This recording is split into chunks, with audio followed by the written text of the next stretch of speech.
Hello and welcome back. A reduction in repo rate will help banks to get money from the central bank at a cheaper rate.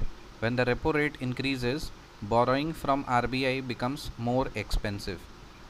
सही बात है. A reduction in repo rate, जैसे repo rate कम होगा ना, तो इसका मतलब सस्ता हो गया. रेपो रेट में पैसा कौन किसको देता है? आरबीआई देता है, आरबीआई देता है बैंक को. मतलब सेंट्रल बैंक ये आरबीआई बैंक है, तो आरबीआई देगा बैंक को. अगर रेपो रेट कम है तो आरबीआई जो पैसा देगा दूसरे बैंक को, वो कम रेट पे देगा. तो इसका मतलब क्या मिला? जो बैंक्स को सस्ता पे चीपर रेट पे पैसा मिला है. और जैसे ही रेपो रेट बढ़ता है बोरोइंग से, तो इसका मतलब आरबीआई बिकम्स मोर एक्सपेंसिव. सही बात है. सो reduction in repo rate will help banks to get more money from the central bank at a cheaper rate, and when the repo rate increases, borrowing from RBI becomes more expensive. A value of 0 for Gini coefficient in a country implies that there is a perfect equality in the system. If the value is 1, then there is a complete inequality in the country. Gini coefficient equality को major करने के लिए, income inequality, तो अगर गिनी coefficient 0 होता है ना, तो हम बोलेंगे कि कंट्री में इक्वालिटी है, परफेक्ट इक्वालिटी है. और गिनी कोएफिशिएंट अगर 1 हो गया तो हम बोलेंगे कंट्री में कंप्लीट इनइक्वालिटी है. तो जो गिनी कोएफिशिएंट की जो वैल्यू होती है वो 0 से 1 के बीच में होती है. National Housing Bank has been set up under the National Housing Bank Act of 1987 which was passed on 9th July 1988. तो नेशनल हाउसिंग बैंक एक्ट कब आया था? 1987 में आया था. और नेशनल हाउसिंग बैंक जो था ना, वो सेटअप किया गया था कब? 9th जुलाई 1988. सो नेशनल हाउसिंग बैंक ये सेटअप किया गया था कौन से एक्ट से? नेशनल हाउसिंग बैंक एक्ट 1987 से सेटअप किया गया था, जिसको पास किया गया था 9th जुलाई 1988 में. सो नेशनल हाउसिंग बैंक एक्ट आया था 1987 में, ये पास हुआ था अगले साल 9th जुलाई 1988 में, और इसी एक्ट के बेसिस पे नेशनल हाउसिंग बैंक सेटअप किया गया. National Housing Bank is wholly owned by RBI and was created to encourage housing finance institutions and provide them with financial support. So National Housing Bank, ये इसका owner कौन है? इसका जो owner है वो आरबीआई है, और ये स्टार्ट किया गया था एनकरेज करने के लिए कि हाउसिंग फाइनेंस इंस्टीट्यूशंस के लिए हाउसिंग करने के लिए और उनको फिनेंशियल सपोर्ट देने के लिए. मैं कंट्री का नाम बोलूँगा, आपको बताना है उस कंट्री के स्टॉक एक्सचेंज को क्या बोलते हैं. शंघाई. शंघाई के स्टॉक एक्सचेंज को बोलते हैं शकॉम्प, मतलब ऐसे एस एच होता है ना, श और COMP, कॉम्प, शकॉम्प. शंघाई में SH है, तो शंघाई में SH है तो उसके स्टॉक एक्सचेंज में भी SH होगा और कॉम्प. सो शंघाई है, फिर शंघाई का SH कॉम्प. सिंगापुर का है सीमेक्स, SIMEX. सिंगापुर का क्या है? सीमेक्स. अब देखो नाम में ही सब कुछ छुपा हुआ है. शंघाई है ना, स्टार्टिंग के 2 लेटर देखो, शंघाई का SH है तो क्या हो जाएगा? SH कॉम्प, मतलब कॉम्प. और सिंगापुर में SI है तो क्या हो जाएगा? सीमेक्स. फिर जापान का है निकी. जापान का स्टॉक एक्सचेंज का नाम क्या है? निकी, NIKKEY. जापान का स्टॉक एक्सचेंज का नाम क्या है? निकी. तो हमारे ग्रुप में एक दीदी है जिसका नाम है निकी, ठीक है, तो वो जापान में रहती है, तो याद कर लो जापान का स्टॉक एक्सचेंज का नाम क्या है? निकी. यूनाइटेड किंगडम का स्टॉक एक्सचेंज है FTSE. यूनाइटेड किंगडम के स्टॉक एक्सचेंज का नाम है FTSE. और USA के स्टॉक एक्सचेंज का नाम है नस्दक, NASDAQ, नस्दक. सो शंघाई के स्टॉक एक्सचेंज का नाम है शकॉम्प. सिंगापुर के स्टॉक एक्सचेंज का नाम है सीमेक्स. जापान के स्टॉक एक्सचेंज का नाम है निकी. और यूनाइटेड किंगडम UK का स्टॉक एक्सचेंज का नाम है FTSE. और USA के स्टॉक एक्सचेंज का नाम है Nasdaq. Which term indicates a mechanism used by commercial banks for providing credit to government. कौन सा टर्म इस्तेमाल होता है वो मैकेनिज्म मतलब इंडिकेट करने के लिए जो कि कमर्शियल बैंक्स क्रेडिट प्रोवाइड कराती है गवर्नमेंट को. So which term indicates a mechanism used by commercial banks for providing credit to government. So banks जो होती है ना, वो गवर्नमेंट को क्रेडिट देती है. कमर्शियल बैंक्स जो होती है वो गवर्नमेंट को क्रेडिट देती है. कौन से मैकेनिज्म से? SLR, statutory liquidity ratio. Which term indicates a mechanism used by commercial banks for providing credit to the government? SLR. Commercial banks provide long-term credit to government by investing their funds in government securities and short-term finance by purchasing treasury bills. This comes under SLR. ठीक है. सो SLR में क्या होता है, जो commercial banks होती है ना, वो गवर्नमेंट को पैसा देगी दो तरह से, एक लॉन्ग टर्म क्रेडिट के लिए, एक शॉर्ट टर्म क्रेडिट के लिए. सो जो लॉन्ग टर्म क्रेडिट के लिए जो देती है वो गवर्नमेंट सिक्योरिटीज़ खरीदती है और पैसा देती है, और शॉर्ट टर्म फाइनेंस के लिए ट्रेजरी बिल्स परचेज़ किया जाता है.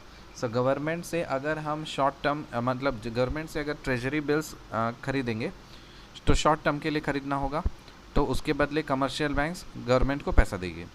और गवर्नमेंट से गवर्नमेंट सिक्योरिटीज़ खरीदेंगे तो उसके बदले लॉन्ग टर्म क्रेडिट देना होगा कमर्शियल बैंक्स को. ठीक है, commercial banks long term credit देगी किसको? गवर्नमेंट को. समझ में आया? तो लॉन्ग टर्म क्रेडिट होगा तो government securities, short term credit होगा तो ट्रेजरी बिल्स. और ये दोनों किसके अंदर आते हैं? SLR के अंदर. Commercial banks do play an important role in fulfilling the short term and mid term credit requirements in an economy.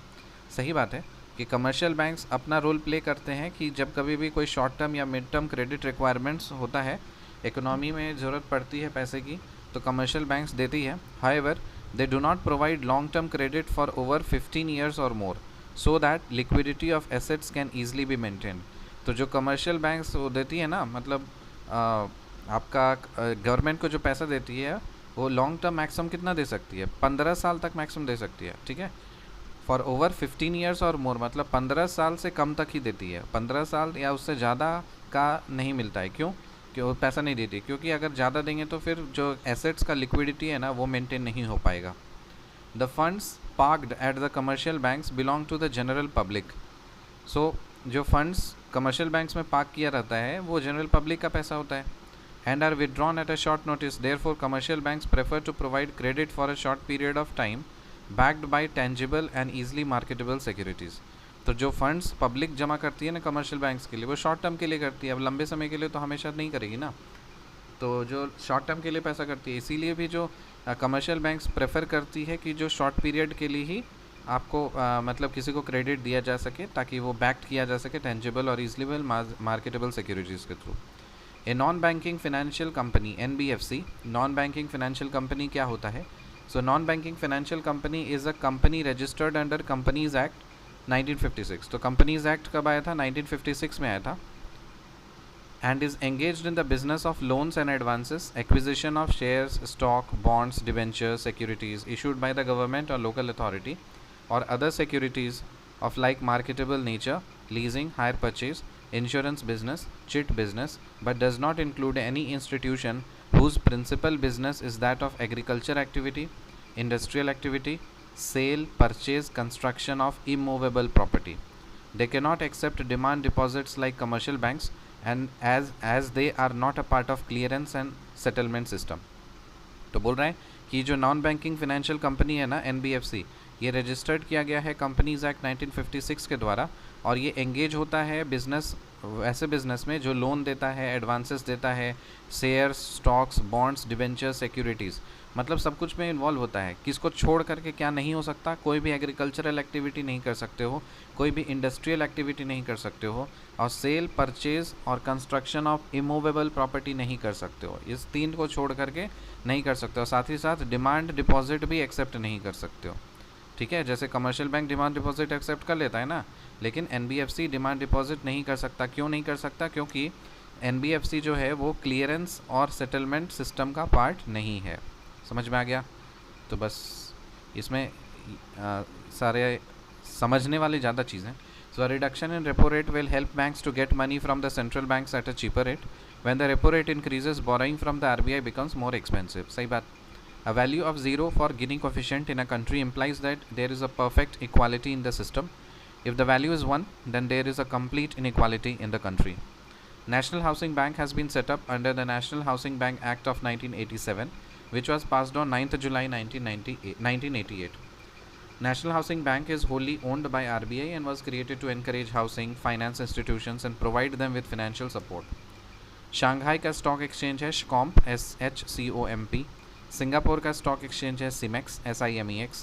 Japan का स्टॉक एक्सचेंज है निक्की NIKKEY यूके का स्टॉक एक्सचेंज है FTSE और यूएसए का स्टॉक एक्सचेंज है नस्दक NASDAQ. Which term indicates a mechanism used by the commercial banks for providing credit to the government? SLR. Commercial banks provide long-term credit to government by investing their funds in government securities and short-term finance by purchasing treasury bills. This comes under SLR. Commercial banks do play an important role in fulfilling the short-term and mid-term credit requirements in an economy. However, they do not provide long-term credit for over 15 years or more, so that liquidity of assets can easily be maintained. The funds parked at the commercial banks belong to the general public and are withdrawn at a short notice. Therefore, commercial banks prefer to provide credit for a short period of time, backed by tangible and easily marketable securities. A non-banking financial company (NBFC) is a company registered under Companies Act 1956 and is engaged in the business of loans and advances, acquisition of shares, stocks, bonds, debentures, securities issued by government or local authority or other securities of like marketable nature, leasing, hire purchase, insurance business, chit business, and does not include any institution whose principal business is that of agricultural activity, industrial activity, sale or purchase, construction of immovable property. They cannot accept demand deposits like commercial banks as they are not a part of clearance and settlement system. See you in the next video. Till then, bye.